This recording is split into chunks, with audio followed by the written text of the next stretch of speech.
বর্ষাকালে বৃষ্টির দিনে গ্রামের বউয়েদের কিন্তু এইসব সমস্যার সম্মুখীন হতে চায়। হ্যালো বন্ধুরা, গুড মর্নিং, রাধে রাধে। আমি পিয়া, আমার চ্যানেল রিয়েল ব্লগার পিয়াতে তোমাদের সকলকে জানাই অনেক স্বাগত। বন্ধুরা, তোমরা সবাই কেমন আছো? আশা করি সকলে ভালো আছো আর আমিও ভালো আছি।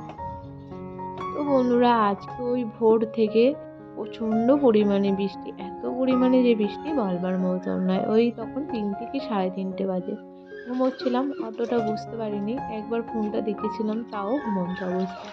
ওই 3টে 3:30 হবে আমার মানে আর কি কাকি শাশুড়িরা বলছিলেন। তারপর সকালবেলা পর্যন্ত ঝমঝমিয়ে ভালোই বৃষ্টি হচ্ছিল। তারপর ওই 10:30টার দিকে একটু বৃষ্টিটা থামলো। তারপর এই যে দেখো, হাঁড়ি আর কি বাসন নিয়ে চলে এসেছি ঘাটে। সকালবেলা ঘুম থেকে উঠতে আজকে দেরিও হয়ে গেছিলো, ওই 7টা বেজে গেছিলো। কারণ তোমাদের দাদাভাই আর কি আমার শ্বশুর শাশুড়িমা ছিলেন না ঘরে, উনিরা গাড়ি নিয়ে গেছিলো। তো উনিরা আসার পর তোমাদের দাদা 8টার সময় কাজে বেরোলো। তারপর সকালবেলা আমি তোমাদের দাদাভাই যখন ছিল আর কি, ও মাম্মামকে নিয়েছিল। আমি তখন বাসি কাজগুলো জলেতে ভিজে ভিজেই সেরে নিয়েছিলাম। তারপর ওই মানে আর কি বাসি কাজ সেরে ভালবার পর বাসি নাইটিতে যেটা পরেছিলাম, বাসি ড্রেসটাও চেঞ্জ করে নিয়েছিলাম। তারপর আর একবার নয়, জলে ভিজে ভিজে কাজ করে নিয়ে শুকনো জামা আর কি পরে ফেলার পর আর ইচ্ছে করে না, জানো তো, জলে ভিজে ভিজে কাজ করতে। আর জলে ভিজে কাজ করেছি, চুলও পুরো এখনও আর কি ভিজে আছে। আর আমার একটুতেই না প্রচণ্ড ঠান্ডা লেগে যায়। তো জানি না বিয়ের পর সব কোথায় কি চেঞ্জ হয়ে গেল, বিয়ের পর কিন্তু এই জিনিসটা নেই, আমার ভালো লেগে গেছে। তো বন্ধুরা আর কি বাসি কাজ বলতে ঘর টোটা মুছে নিয়েছিলাম, আর উনুন গোড়া রান্নাঘর এগুলো মুছে নিয়েছিলাম, বাসনগুলো রেখেই দিয়েছিলাম। আর বাসনগুলো আর কি 8টার ওই যখন চা খাওয়া হয়েছিল, চায়ের বাসনগুলো একটু ধুয়ে নিয়েছিলাম। কালকে রাতের বেলা আমি বাসন ধুয়ে রাখিনি, কেন বলো তো, মাম্মামকে সামলাতে হয়েছিল, কালকে ওর ঠাম্মাম দাদু ছিল না যেহেতু। তো আজকে বৃষ্টিটা থামতেই আমি থেমেছে বলতে কি, মাঝে আকাশটা প্রচণ্ড মেঘলা হয়ে আছে। আর আমি চলে এসেছি আমাদের পুকুর ঘাটে বাসনগুলো ধুয়ে নিতে। কালকে রাত্রিবেলা ভাত করেছিলাম আর ডিমের ঝোল করেছিলাম। তো হাঁড়ি কড়াগুলো সব রেখেই দিয়েছিলাম, মাজা হয়নি।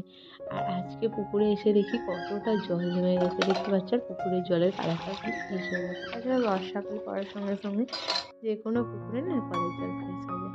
বাসনগুলো মেজে এসে দেখে যাচ্ছি ভাতটা বসিয়ে দিচ্ছি, কারণ মাম্মাম আমি রান্না বাড়াটা তাড়াতাড়ি কমপ্লিট করে নিলে মাম্মামকে স্নান করাবো, খাওয়ার মাম্মামকে জানো তো খাওয়াতে প্রায় 1 থেকে 1.5 ঘন্টা আমার সময় লেগে যায়। তো মাম্মামকে অনেকক্ষণ ধরে বসে গল্প করে করে আর কি হাসির ভিডিও দেখে নানান কিছু গল্প আর কি এটা সেটা করে তারপর খাওয়ানো হয়।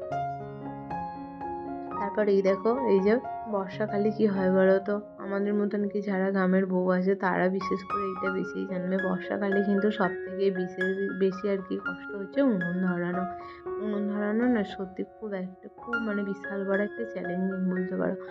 ধরবে না, খুব বিরক্ত লাগে, জানো তো। আর শুধু ধোঁয়া হবে, বর্ষাকালে এটা বেশি হয়।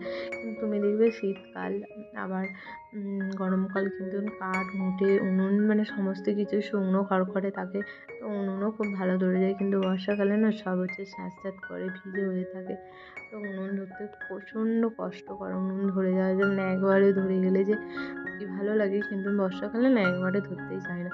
এবার তোমরা যদি বলো যে বর্ষাকালে গ্রামের হয়তো কী হয়েছে গ্যাসে রান্না করতে, কিন্তু কী বলো তো, কন্টিনিউয়াসলি আর কি বর্ষাকাল এখন প্রায় 3-4 মাস বর্ষাকাল চলবে, তো কন্টিনিউয়াসলি তো গ্যাসে রান্না করা যায় না, নয় দিনের বেলা বলো, যেহেতু মানে মধ্যবিত্ত সংসার, একটু তো সব দিক দিয়ে আর কি নজর রাখতে হবে, তাই না? আমি শুধু আমাদের অনেকটাই আর কি জ্বালানি কাঠ এইসব আছে, তো বেকার কেন গ্যাসে রান্না করবো। গ্যাসে রান্না হয় রাতের দিকে হয়, তারপর টিফিন খাবারটা হয়, কিন্তু দুপুরের এই যে রান্নাটা সবটাই কিন্তু আমাদের উনানে হয়। আর দেখো, উনুনটা প্রথমে একটুখানি ধরিয়ে নিলে হয়, তারপর অসুবিধা হয় না। যে আজকে আমার উনুনটা না একটু আমাকে ভোগায়নি, খুব ভালোভাবে ধরে গেছে।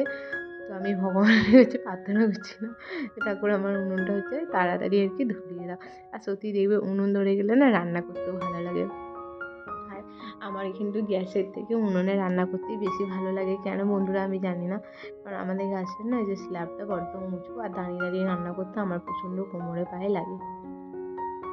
আর এই উনুনে কী বলো তো বসিয়ে দিলাম, বসিয়ে দিয়ে উঠে পড়লাম। আর আমার রান্না আর কি যে মাটির উনুন, তার পাশে দেখতে পাচ্ছ পরিবেশটা খুব সুন্দর বন্ধুরা। ওইটা দেখতে পাচ্ছ আমাদের পুকুর। আর ওটা আমাদের আর কি আমার শ্বশুরমশাইদের, মানে আমার দাদা শ্বশুরের পুকুর। তো আমার শ্বশুরমশাইয়ের 4 ভাই, এখনও ভাগ হয়নি। দাদা শ্বশুর যেহেতু, মানে উনি এখন যেহেতু আছে, এখন উনি দেবো। আর তারপরে দেখো এই পুঁই গাছগুলো না, এর আগের বারে যখন বর্ষা হচ্ছিলো কদিন টানা, এসে বসিয়েছিলাম, বেশ ভালো ধরিয়েও গিয়েছিলো। আবার আমার না আজকে ভোরবেলা এত বৃষ্টি হচ্ছে, দেখো শুয়ে পড়েছে। আর এখানে দেখো কুমড়ো গাছটাও তাই অবস্থা, শুয়ে পড়েছে। কুমড়ো গাছগুলোর গোড়ায় না মাটি দিতে হবে। আর কুমড়ো শাক কিন্তু মানে একটু মাটি দিলে তবে তো শাকগুলো ধরবে বলে। আর কুমড়ো শাক খেতে আমার ভীষণ ভালো লাগে। তারপর ওই যে ছোট্ট চারা মতন দেখতে পারলে, ওটা হচ্ছে আমি বেল ফুলের ডাল নিয়ে এসে বসিয়েছিলাম, বেরিয়ে গেছে। আর এইটা বালতিতে, এটা হচ্ছে পুদিনা পাতা। আর এই বালতিতে হচ্ছে একটা কি সুন্দর গোলাপি গোলাপি ফুল ফুটে, জানো তো। আর এইটা হচ্ছে আমার সেজেপুর শ্বশুরের থেকে এই চারাটা নিয়ে আমি বসিয়েছিলাম। আর বালতিতে না জল জমে গেছিলো বলে জলগুলো ফেলে দিলাম। তারপরে একটু বাগানটাতে আর কি, আমার শখের বাগানটাতে ঘুরে আসার পরে একটু ছাতু গুলে নিচ্ছি খাবো বলে। কিন্তু জানো তো ছোলার ছাতু যতটা ছিল তো আমার পেট ভরতো না, ওই জন্য আমি না মাম্মামের জন্য মুড়ির ছাতু করে রেখে দিই। আর মাম্মামের মুড়ির ছাতুও 1 চামচ দিয়ে দিয়েছি, যাতে খেয়ে আর কি আমার পেটটা ভরে। তারপর বন্ধুরা দেখো খেতে খেতে, যেহেতু আমার ভাত হচ্ছে, আর আজ আমার শাশুড়ি মা আনাজ খেতে দিয়েছে, রান্না বিশেষ করবো না। আজকে হচ্ছে ডিমের ঝোল ভাত করবো, ওই জন্য বাগানটা একটু ঘুরছিলাম। তারপর দেখলাম ভাত হয়নি, আর এই চালটা না কানো চাল, জানো তো, ওই জন্য ভাত হতে দেরি হচ্ছে। আর এই যে চলে এসেছি আর কি, সব বাসি জামা কাপড় ছিল সেগুলোকে ধুতে। বাসি বলতে কি বলো তো, মানে মাম্মামেরই হচ্ছে বেশি আর কি, প্যান্ট জামা এইসব। আর তোমাদের দাদা ভাইয়ের তো প্যান্ট জামা রোজের রোজ কাচি না, ওরা 1 দিন 2 দিন ছাড়া ছাড়া কাচা হয়। আর কি বলো তো, আমারও বেশি কিছু পড়েনি, পড়েছে বেশি মাম্মামের। আর দেখো বর্ষাকালে কিন্তু বাচ্চারা বেশি ঘন ঘন টয়লেট করে, মাম্মামও তাই হয়েছে। আর তাছাড়া মাম্মামকে না কোনো কিছু খাওয়াবার সময়, ওকে যতই হচ্ছে আর কি গার্ড দিয়ে খাওয়া, ও কিন্তু জামা ফেলে ভর্তি করে। যাই হোক, ওর মাম্মামের হচ্ছে জামাগুলো আর কি, জামা প্যান্টগুলো এখন ভালোভাবে কেচে নিচ্ছি। আর দেখো ঘরে যতই কল থাক, কিন্তু দেখবে পুকুরে কেচে ধুয়ে একটা আলাদাই আরাম। তো আমি ওই জন্য হচ্ছে ঘরের কলে ওই বাসনগুলো টুকটাক মাজা হয়, কিন্তু যখন হচ্ছে পোড়া হাঁড়ি করা মাজা হয়, সেগুলো পুকুরে নিয়ে চলে যাচ্ছি। তারপর হচ্ছে সব কাচা হয়ে গেছে, আর ওইদিকে আমার কিন্তু ভাত হচ্ছে, আমি হচ্ছে তারপর ওইগুলোকে ধুয়ে নিচ্ছি। আর কি বলো তো বন্ধুরা, ভাত বসিয়ে দিয়ে আমি এদিকে হচ্ছে আমার জামা কাপড়গুলো ধুয়ে নিচ্ছি একসাথে, কিন্তু দুটো টাইম ম্যানেজমেন্টও হয়ে যাচ্ছে। আর সত্যি আমরা কি আর কি ঘরের বউয়েরা যতই সারাদিন কাজ করি, আমাদের আর কাজের শেষ হয় না। আর কি বলো তো, ঠিকঠাক মানে কোন দিন হয়তো খেতে 2টো বেজে যাচ্ছে, কোন দিন 3টে, কোন দিন 2:30 বেজে যাচ্ছে। বড্ড আর কি খেতে লেট হয়ে যাচ্ছে। আর ছোটো বাচ্চা থাকলে এক হাতে সংসার কাজ সামলানো না সত্যিই অনেকটা কষ্টকর, অনেকটাই হচ্ছে মানে ঠিক সময়ে খাওয়া, ঠিক সময়ে চান, এইসব কোনো হয়ই না, জাস্ট গল্প ভুলেই যেতে হয়। তাই জন্য কিছু করার নেই। হয়তো দেখো এটা সাময়িক, এটা তো আর সব সময়ের জন্য থাকবে না। তারপর আমি হচ্ছে ওইদিকে আর কি পুকুর থেকে এসে মাম্মামের স্নানের জলটা আর কি ভরে নিলাম। তারপরে এই দেখো ডিমের ঝোল করবে, যেহেতু আলুটাকে হচ্ছে ভালো করে নেড়ে নিয়ে আর আর কি তেলেতে ভেজে নিয়ে চাপা দিয়ে দিয়েছি সিদ্ধ হতে। তারপর আমি এখানে চলে এসেছি মশলা বাসে। ডিমের ঝোলে তো মশলা তোমরা জানোই, স্বাভাবিক আদা আর রসুন ছাড়া আর কিছু দেবার মতন নেই। আর লাস্টে হচ্ছে তরকারিটা নামিয়ে একটু শাহি গরম মশলা দিয়ে দেবো। আমাদের ইদানিং না, মানে যে কোনো তরকারি খাচ্ছি বেশ শাহি গরম মশলা দিচ্ছি। তো শাহি গরম মশলা না বন্ধুরা তরকারিতে কিন্তু খুব সুন্দর টেস্ট আসে। আমি কোনো কোম্পানির করে বলছি না, কিন্তু আমাদের দিয়ে থাকে, ওই জন্য আমি বললাম। তারপর হচ্ছে দেখো মশলাটা বেটে নিয়েছি, ওদিকে আলুটা সিদ্ধ হচ্ছে, বাসনগুলোকে হচ্ছে মেজে নিই। ততক্ষণ হচ্ছে বাসনগুলো, মুড়ি খাওয়া বাসন সব পড়েছিল, মাম্মামকে খাইয়েছিলাম, চায়ের বাসন এইসব পড়েছিল, তো এগুলোকে মেজে নিচ্ছে। আর মাম্মাম হচ্ছে ঠাম্মার সাথে খেলছে। তো বন্ধুরা আমাদের আর কি দেখো এখনও টুকটুক করে বৃষ্টি পড়ছে। আমাদের হচ্ছে গ্রামের বউয়েদের কিন্তু এইসব সমস্যার সম্মুখীন হতে হয়, বলো তাই না? বর্ষাকালে হচ্ছে আমাদের তো আর মানে সমস্ত কিছু ঘেরার মধ্যে নেই, আমাদের সমস্তটুকুই হচ্ছে ফাঁকা বাড়ির বাইরে। তো আমাদেরকে বলো কাপড় কাচা, বাসন মাজা, তারপর কোনো কিছু দরকারি জিনিস আনতে বলো, সবটুকুই কিন্তু মাথার উপর বৃষ্টি নিয়েই তবে করতে হয়।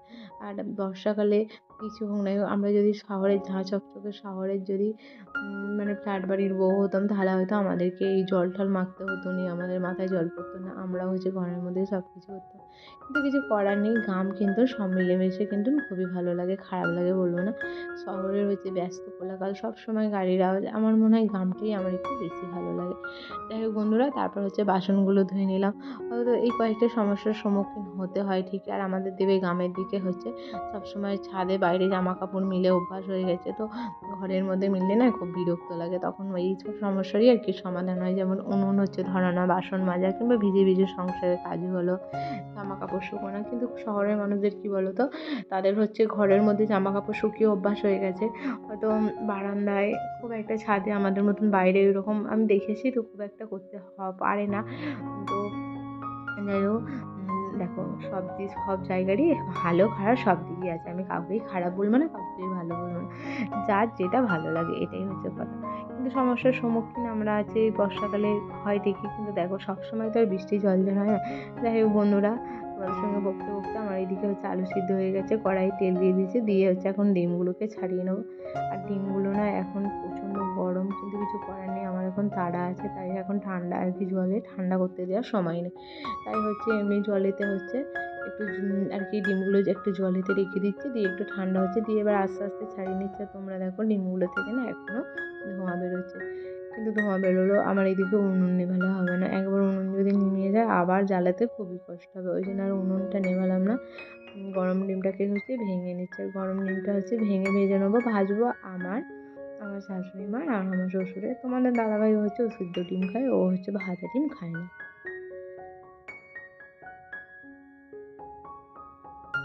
তারপর আমাদের হচ্ছে ডিমগুলো ভেজে নিচ্ছে। আর আমি না ভুল করে, জানো তো, তোমাদের দাদাভাইয়ের ডিমটাও হচ্ছে খোলাতে আর কি কড়াইতে দিয়ে দিয়েছিলাম। তারপর মনে পড়লো এই রে, সে তো খাবে না বলে চট করে তার ডিমটা তুলে নিলাম। নিয়ে তারপর হচ্ছে দেখো পেঁয়াজগুলো ভালো করে ভেজে নিচ্ছি। পেঁয়াজের সাথে দিয়েছি একটু লঙ্কা, শুকনো লঙ্কা, দুটো কাঁচা লঙ্কা আর একটু তেজপাতা। দিয়ে বন্ধুরা মশলাটাকে হচ্ছে ভালো করে কষে নিচ্ছে। আর যত মশলা দেখবে কষবে ততই কিন্তু তরকারিতে বেশি টেস্ট হবে। তারপরে এই দেখো এখানে আমার ডিমের ঝোল হয়ে গেছে। আর ডিমের ঝোলটা কিন্তু দেখো মাংসের মতো লাগছে। যাই হোক বন্ধুরা, সব রান্না বাড়া কমপ্লিট করে মাম্মামের জন্য এই দেখো খাবারটা করে নিয়েছি। তো এই খাবারটা আমি তোমাদের সঙ্গে কিন্তু রেসিপি শেয়ার করবো। তো টাটা, সকলে ভালো